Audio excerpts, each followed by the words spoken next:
Mike, bit of drama there with the stare down. What was no No drama.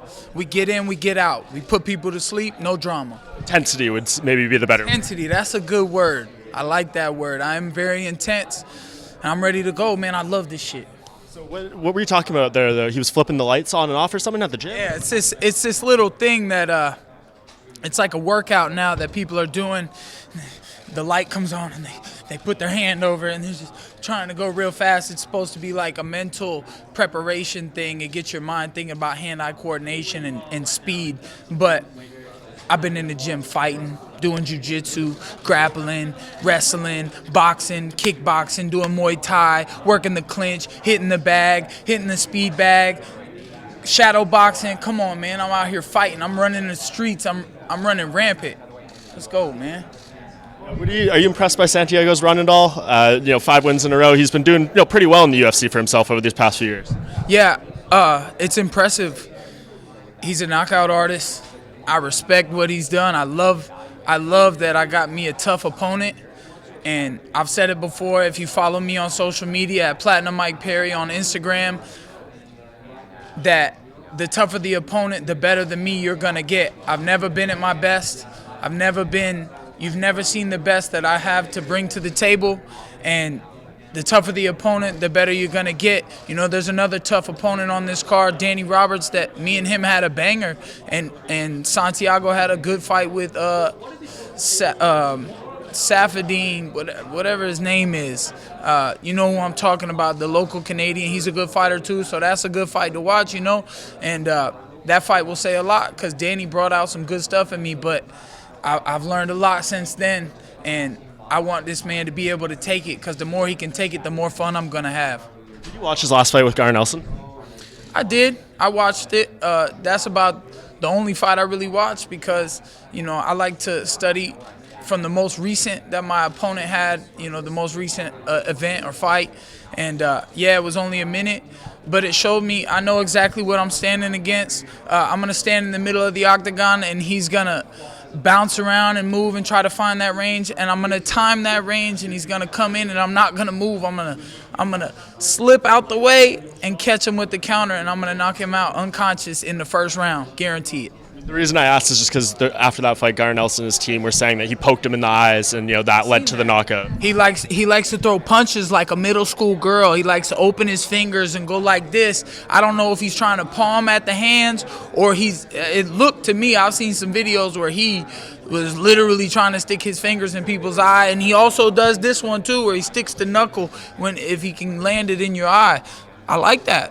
Come with it, bro. Let's see if your finger goes in my mouth, it might get bit off. I don't know. So that's not something you worry about? You're not going to have a conversation with the refs, say look out for that, a little more than other things? No, I think the way life goes, God got my back. I've been poked in the eye a few times in this training camp, and a couple of my training partners were like, oh, and I was like, no, keep going. That's good. I like it. Let's go. And it didn't stop me. It didn't faze me, not for 1 second. This is what I do, man. I live for the pain, right? Yeah. Are you pleased with the way the UFC's got behind you? It seems like, for someone with only 5 fights in the organization, you're getting, a lot of push, a big platform, Fox card and everything. Is this how you expect it to go, or maybe it exceeds your expectations a little bit for this point?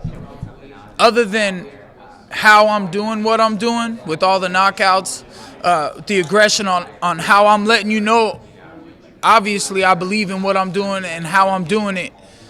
First round management is definitely helping me with that as well, because they know the numbers to call, they know how to get me out there, they know the media platforms, and we're just trying to show the world America needs a fighter like me, and I'm the one that y'all got to get behind.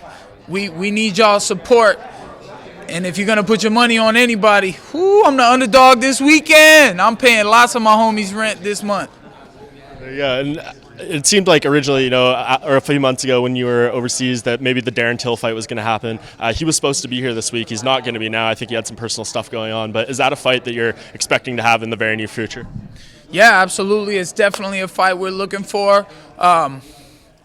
But we'll see if he's man enough to come to my hometown. He wants me to wait till March, UFC London. Who wants to come fight me at UFC Orlando at the Amway Center in my hometown. Who's man enough to face me in front of my people? I'm man enough to go to anybody's town, face them in front of their people. It don't change nothing for me. It's just going to be more embarrassing for you. And it seems like there's a lot of criticism towards Tyron Woodley among other contenders, but it seems like you are one of the few guys that has a lot of respect for him. Every time you talk about him, it's very positive. Why do you have that outlook on Tyron, as opposed to how some other people view him as a champion?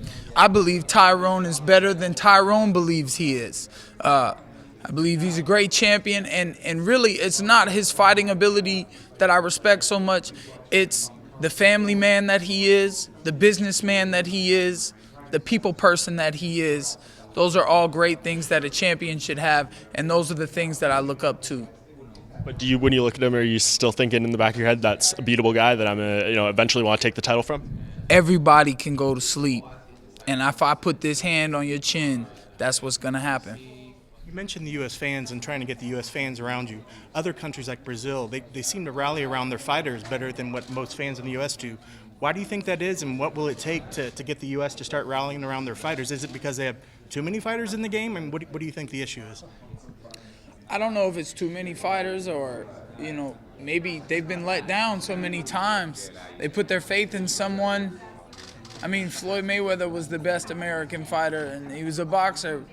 MMA fighters come in here, they don't get the knockouts like I'm getting, and, when you expect them to win, they let you down. I'm not going to do that, man. I did that once. I learned my lesson already, and it was just a decision. So, I'm looking forward to the future, and we'll see if America gets behind me. I need to get everybody tuned into this. This is the best sport in the world. I don't know why we don't have more fans than WWE. What do you think it'll take to get to that next level as the sport as a whole? Letting everybody know what I'm doing here. That's what it is. That's the reason that me talking is getting me where I'm going, because I'm telling people what's gonna happen, and then when it happens, they starting to realize, okay, this ain't no joke. So I'm just trying to grab their attention, and when they're paying attention, do something spectacular.